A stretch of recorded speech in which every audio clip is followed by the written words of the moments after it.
Chad asked me to share my life story in 5 minutes or less. I said, Chad, do you know how old I am? I can't blow out the candles on my birthday cake in 5 minutes or less, but I'm going to try and tell my story today.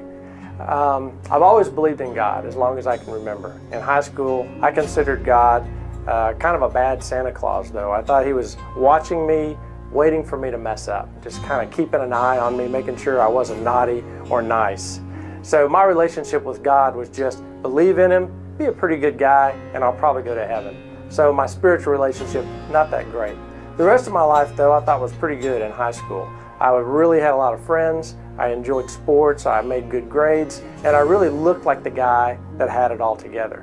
But at home, it wasn't so good. My parents fought all the time, always threatening to get a divorce, that kind of stuff. You know, that junk at home was always bringing me down, and inside I had a lot of anger.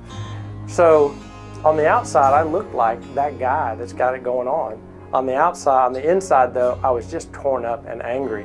And I got to a point in the middle of high school where I decided that life just wasn't worth living. I mean, strange. Here's a guy that's got everything going for him, and I really felt like life is just boring. If this is all there is, I'm ready to end it, literally. So, turns out a lot of kids think that kind of thing. But I didn't care what other kids thought. I was just worried about me. It got so bad, I finally did something radical, something no kid would ever do. I actually went and talked to a grown-up. A friend of mine, he was a preacher, he was a teacher, and he was a counselor at my school. I said, Mr. Matthews, I have got to talk to you. I'm falling apart inside. And I told him my story. I told him that I didn't think life was worth living. I didn't see any point. And he said, Paul, you know, there is a point to life. And he gave me the Bible. He showed me that in Ecclesiastes, the last chapter of the story. The whole story is about Solomon, who has lived this great life, who knows how to do everything, the richest, wisest man ever.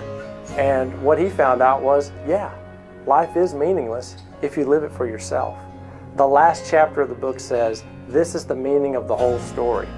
This is what what man is for, to fear God and live his commandments. And I don't know why, but that just, for the first time, sunk into me that day, and I realized it's not about me. It's about God's commandments. And I surrendered my life to Christ that day. I said, you know what? It's not about me. And when I began to live for God instead of myself, everything changed. I'm not saying I walked out of that room and I was super Christian. I mean, things just don't fix in one day. It's like you don't decide to exercise and eat right one day, and the next day you wake up and look like Chad Glover. You know, it's not that quick. It's something you got to work at. But I walked out of that room light and free. I walked into that room thinking I wanted to kill myself. So that was exciting. I mean, hope was mine for the first time in I don't know how long. And I got to tell you, in the last 30 years since that moment, I've lived my life trying to find God's way instead of my way, and it has made all the difference. I didn't know God had this great, amazing wife picked out for me.